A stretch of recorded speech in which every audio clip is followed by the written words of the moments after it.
Hi there, I'm Tim Cornish, and I'm an English as a second language teacher, and today's lesson is going to be on the CBC. So this is a listening exercise for my students, and today we're going to discuss the Canadian Broadcasting Corporation, the CBC.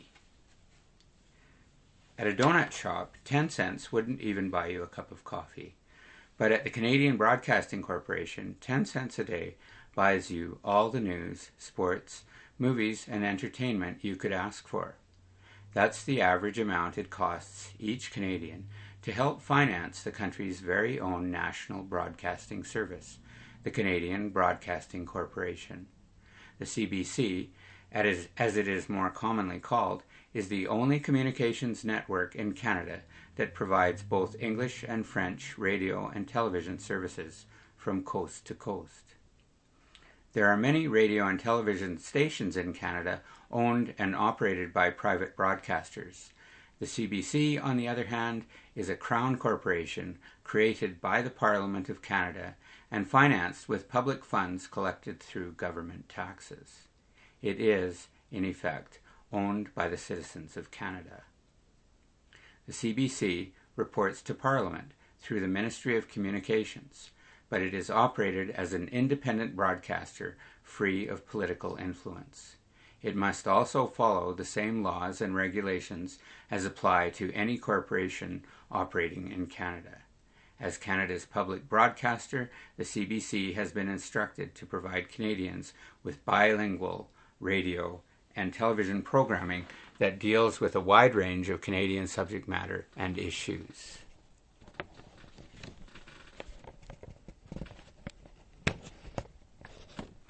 A plan to establish a national broadcasting company was first presented by the Royal Commission on Radio Broadcasting in 1929. In its report, the Commission proposed setting up a national service to link the country's widely scattered population and help foster Canadian unity.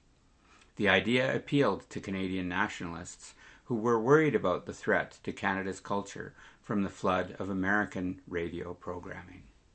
The CBC was formally established in November 1936 when the Canadian Broadcasting Act was passed, calling for the creation of a new national broadcasting organization.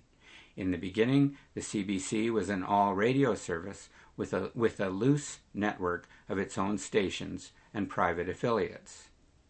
Early CBC programming included a mixture of symphony concerts, plays, children's programs, news, sports reports, and special events. During World War II, the CBC played a major role in providing wartime information to Canadians at home and abroad. In 1952, CBC Television went on the air with stations in Montreal and Toronto, providing viewers with 18 hours of programs a week.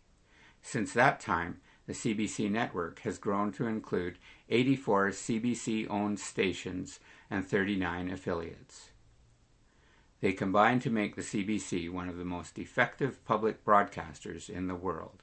At least 99% of Canadians' English and French-speaking populations now have access to CBC signals. That means Canadians from coast to coast can enjoy CBC English and French television, as well as CBC English and French AM, mono, and FM stereo radio. Other programs are also broadcast in 7 native languages in northern regions. For 10 cents a day, that adds up to quite a bargain. Thank you and have a good day. And remember, this is all Canadian content.